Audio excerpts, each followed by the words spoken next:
Hi friends, welcome to Rohini creations.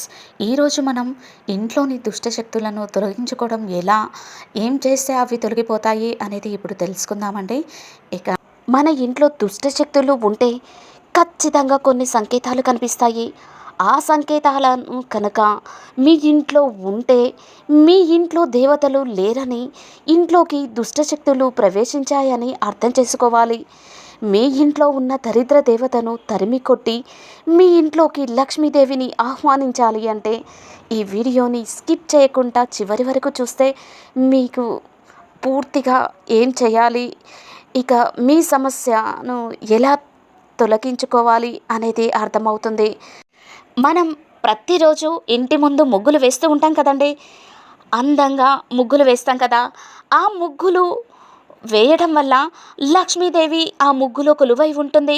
కాబట్టి ప్రతిరోజు ఇంటి ముందు ముగ్గు వేసుకుంటే మీ ఇంట్లోకి ఎలాంటి దుష్టశక్తులు ప్రవేశించవు. మీ ఇంట్లో లక్ష్మీదేవి తిష్ట వేసుకొని కూర్చుంటుంది.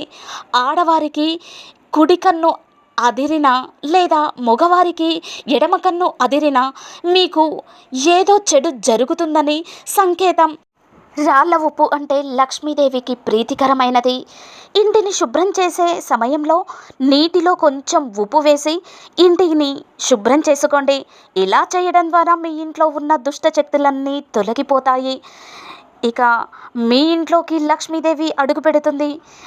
మీకున్న అప్పుల సమస్యలు వెంటనే తీరిపోవాలంటే కొబ్బరి నూనెతో దీపారాధన చేయండి.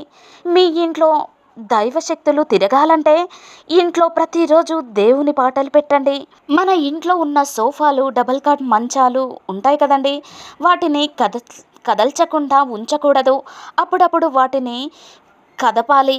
శుభ్రం చేసుకుంటూ ఉండాలి. అప్పుడప్పుడు కదుపుతూ శుభ్రం చేయాలి. అలాగే చాలామంది ఇళ్ళల్లో ఏదో ఒక వాటర్ ట్యాప్ నుండి నీళ్లు లీక్ అవుతూ ఉంటాయి. ఇంట్లో వాటర్ లీక్ అవుతూ ఉంటే మీ ఇంట్లో ఉన్న డబ్బు కూడా ఖాళీ అయిపోతుంది. Thank you for watching. ఇలాంటి వీడియోస్ ఇంకా కావాలి అంటే ఈ ఛానల్ని లైక్ చేయండి, షేర్ చేయండి, సబ్స్క్రైబ్ చేయండి.